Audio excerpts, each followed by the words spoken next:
Lázaro. Parábola ou realidade? Você já ouviu alguém usar o relato do rico e Lázaro, em Lucas 16, como prova da imortalidade da alma e do tormento eterno? Pois é, essa é uma das passagens favoritas dos defensores do inferno de fogo. Eles dizem: tá vendo? O rico foi para o Hades e sofria tormentos, enquanto Lázaro foi consolado. Mas será que é isso mesmo? Se você acredita que esse texto descreve literalmente o pós-morte, eu tenho algumas perguntas desconfortáveis para você. Perguntas que não podem ser simplesmente ignoradas. Porque se essa passagem é literal, então você terá que lidar com contradições bíblicas, absurdos lógicos e até mesmo um retrato cruel de Deus. Vamos analisar isso juntos. E atenção, este vídeo não é para quem tem medo de pensar. É para quem gosta de ser desafiado a raciocinar. Bem, antes de irmos à dissecação filosófica, convém lembrar o enredo da parábola. Peço que posteriormente você leia e medite no relato completo registrado em Lucas capítulo 16, versículos 19 a 31. Aqui, apresento-lhes um breve resumo. Jesus fala de um homem riquíssimo, vestido de púrpura, banqueteando-se todos os dias. Do lado de fora de sua casa, havia um mendigo chamado Lázaro, coberto de chagas, desejando apenas as migalhas que caíam da mesa do rico. Ambos morrem. O mendigo é levado pelos anjos ao seio de Abraão, uma posição de honra e consolo. O rico, por outro lado, acaba em tormento no Hades. De lá, ele levanta os olhos e vê Lázaro ao lado de Abraão. Num pedido desesperado, roga por uma gota de água para refrescar sua língua ardente. Abraão recusa, dizendo que agora há um abismo intransponível entre eles. Esse é o resumo da parábola. Agora sim, podemos analisar com calma. O problema da leitura literal. Primeiro, o texto não menciona os termos alma e nem espírito. Nada disso. Essa ideia é simplesmente injetada no texto por quem já parte de uma ideia pré-concebida em filosofias pagãs. Talvez alguém diga: mas o corpo é necessário para interagir com a matéria. Ótimo, então me explique isso. Se o corpo é necessário para interagir com a matéria, como é que o rico, sem corpo, pediu água para refrescar a língua? A água é matéria. Uma alma imaterial não pode se refrescar com água. Se a água funciona, então o rico tinha corpo. E se ele tinha corpo, então não era alma desencarnada. Percebe o problema de inferir literariedade nessa história? E aí vem a contradição. Os imortalistas dizem que essa história é literal, mas quando percebem esses absurdos, tentam dizer que a água é simbólica. Ora, ou é literal ou não é. Não dá para escolher ao gosto do freguês. Você precisaria apresentar evidências convincentes disso. E se alguém insiste que o relato é literal, precisa aceitar uma lista de consequências insustentáveis. Vamos enumerar. Primeira implicação. Lázaro seria justo, mas estava mendigando pão. Mas isso entraria em contradição direta com Salmos 37 e 25, que afirma: nunca vi o justo desamparado, nem seus filhos mendigando pão.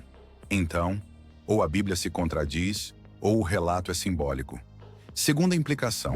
No céu, os salvos assistiriam o sofrimento dos condenados. Na parábola, o rico olhava Lázaro e conversava com Abraão. Ou seja, aqueles que estivessem em um lugar abençoado veriam os que estivessem em tormentos. Você realmente acredita que a recompensa da salvação inclui presenciar tortura eterna? Terceira implicação. Um dedo molhado em água refrescaria a língua de uma alma em chamas.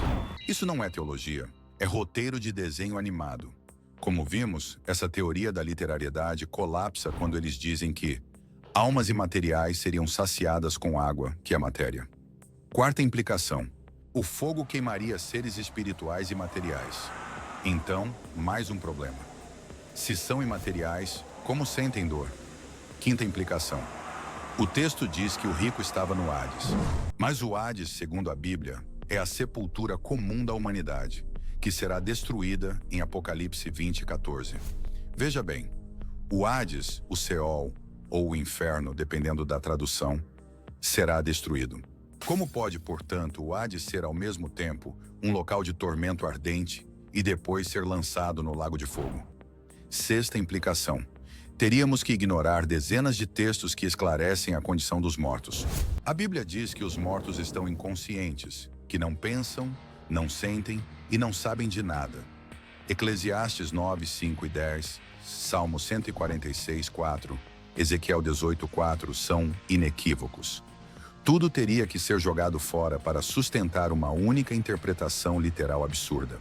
Agora eu te pergunto, faz sentido construir uma doutrina inteira sobre um texto que gera tantos absurdos e contradiz o restante da Bíblia? Mas vamos continuar. Ponto 3. A objeção do nome próprio. Claro, os defensores da imortalidade da alma têm uma carta na manga. Eles dizem, mas Jesus usou um nome próprio. Ele chamou o mendigo de Lázaro. Então não pode ser um simples parábola. Será mesmo? Primeiro, no mesmo contexto, o nome de Moisés é usado de forma simbólica, referindo-se não ao homem Moisés, mas às Escrituras. Se Moisés pode ser simbólico, por que Lázaro não pode? Segundo, a Bíblia tem outros exemplos de nomes próprios usados em ilustrações. Em Ezequiel, capítulo 23, Oolá e Olibá representam Samaria e Jerusalém. Nomes próprios em ilustrações. Outro exemplo. Em Mateus 23, 37, Jerusalém é personificada como alguém que mata profetas. Nomes próprios em figuras de linguagem. Portanto, usar nomes próprios em parábolas não é problema algum. Terceiro, o nome Lázaro significa Deus ajudou. É perfeito para o papel do personagem. Alguém desprezado na terra, mas que recebe ajuda divina. Portanto, dizer que o uso de um nome próprio torna a história literal é um argumento raso, sem valor. E aqui vai outra pergunta. Se nomes tornam tudo literal, então você crê que Jerusalém, a cidade, literalmente pegava em espadas para matar profetas? Mas olha só, mesmo com todas essas contradições escancaradas, eu tenho certeza que vão aparecer comentários que têm como base, meramente, conjecturas que desprezam o contexto bíblico e a lógica. Basicamente, é a falácia do falso dilema. Eles colocam duas opções rígidas, ou o relato é literal, ou Jesus foi enganoso.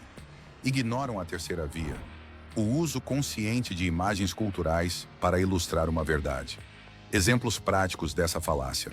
Mas Jesus nunca usaria uma parábola com pessoas vivas após a morte se isso não fosse real.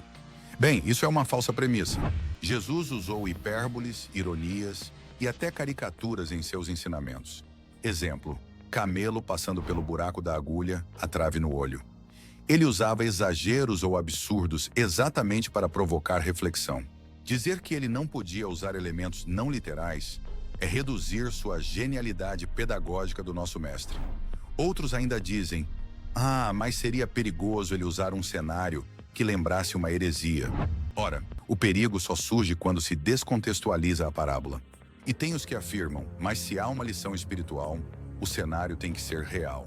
Meu Deus, a lição espiritual não depende da literalidade do cenário. A parábola do bom samaritano não implica na existência real desse personagem. O ponto era contrastar misericórdia com religiosidade fria. Da mesma forma, o rico e Lázaro não precisam ter existido. A lição é sobre a inversão de papéis e sobre dar atenção às escrituras enquanto há tempo. Percebe o absurdo? A mensagem espiritual não depende da literalidade do cenário, mas do contraste que ele queria provocar.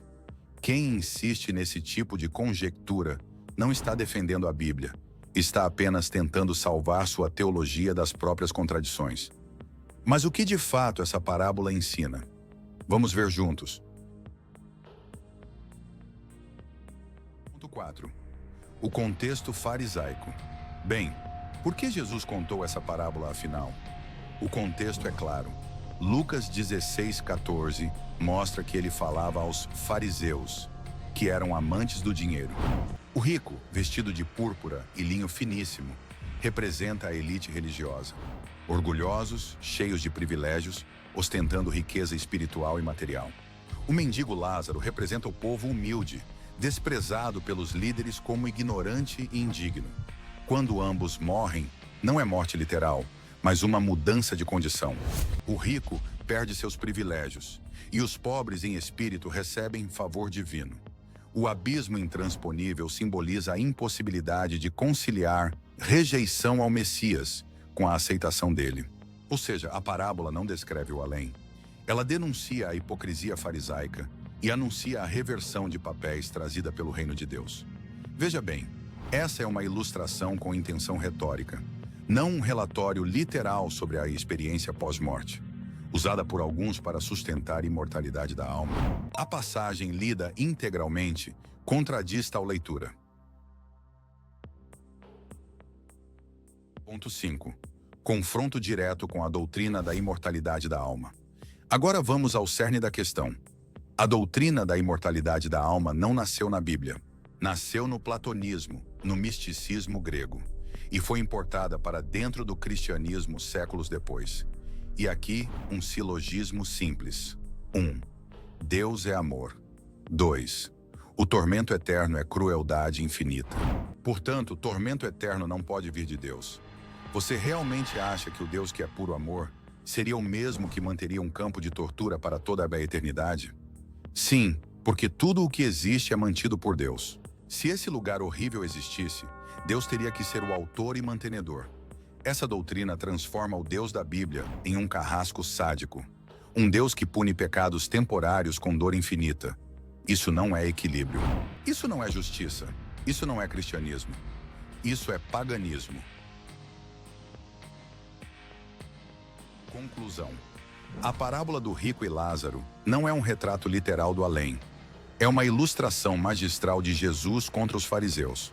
Insistir na leitura literal é aceitar contradições bíblicas, absurdos lógicos e uma caricatura cruel de Deus. Já entender o relato como parábola preserva a coerência da Bíblia e exalta a verdadeira esperança, a ressurreição. Então, aqui vai o desafio. Leia novamente Lucas capítulo 16, mas leia sem preconceitos. Pergunte a si mesmo: qual interpretação honra mais a Bíblia como um todo? A que mostra um Deus amoroso e justo, ou a que pinta um Deus cruel que se diverte com o sofrimento eterno? A escolha é sua.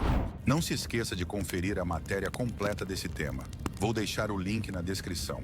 Curta o vídeo e inscreva-se no canal. Estude com honestidade. Grupo Historiador TJ.